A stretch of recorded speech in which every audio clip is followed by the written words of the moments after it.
Filler வைக்க ஆசை அப்படின்னு சொல்லிட்டு ஒரு சீரியல் இப்போ ஓடிக்கிட்டு இருக்குல்ல. அதாவது வந்து மெயின் கதையை விட்டுட்டு டிசம்பர் மாதத்தில் பரபரப்பான திருப்பங்கள், அதிர்ச்சியான திருப்பங்கள் அப்படின்னு சொல்லிட்டு அதை தவிர மிச்சம் எல்லாத்தையும் காட்டிகிட்டு இருக்காங்கல்ல. ஸோ அதில் வந்து பார்த்திங்கன்னா இப்போ பே அவுட் எபிசோட்.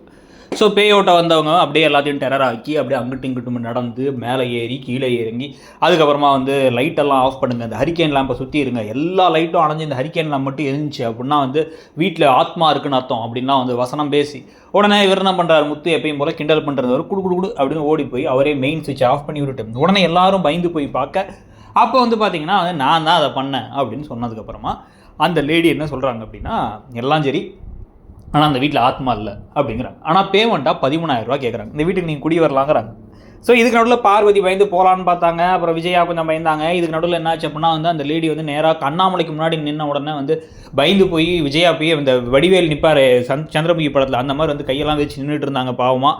ஸோ இந்த மாதிரி எல்லா கலைபரங்களுக்கும் இடையில் கடைசியில் 13,000 ரூபாயா அப்படின்னு கேட்டால் பே இல்லைன்னு சொன்னேன். அதை வந்து டாக்டர் வந்து பார்த்துட்டு உடம்புல எதுவும் இல்லைன்னு சொன்னாலும் ஃபீஸ் கட்டுறல அந்த மாதிரி தான் கொடுக்குறியா, இல்லை நான் வந்து பேயை ஏவி விட்டு நாளைக்கு காலையில் போல் பேயை கூட்டு போட்டுமா அப்படின்னு கேட்க சரி சரி சரின்னு இப்போ காசை கொடுத்துட்றாங்க.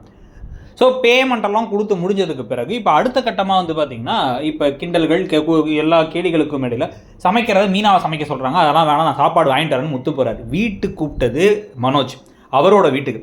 அவர் தான் சாப்பாட்டுக்கு ஏற்பாடு பண்ணணும். முத்து போய் எல்லாத்துக்கும் வாங்கிட்டு வருவாராம். இதுங்களும் உட்காந்து நோகாமல் திங்குங்களாம். இதில் மீனா வேற வந்து கொஞ்சம் கூட வெக்கங்கிறது கறியில் எதுவுமே இல்லாமல் அவங்க என்ன சொல்கிறாங்க அப்படின்னா வந்து எனக்கு எல்லாத்துக்கும் சமைக்கிறது பிடிக்கும், நானே சமைக்கிறேன், பரவாயில்ல, எந்த வீட்டுக்கு வந்தாலும் அடிமையாகவே இருப்பேன் அப்படிங்கிறாங்க. சி கர்மம் அப்படிங்கிற மாதிரி தான் இருக்குது நமக்கு அந்த கதாபாத்திரங்கள் போகிற போக்க பார்த்தா. உங்களுக்கு என்ன தோணுதுங்கிறத சொல்லுங்கள்.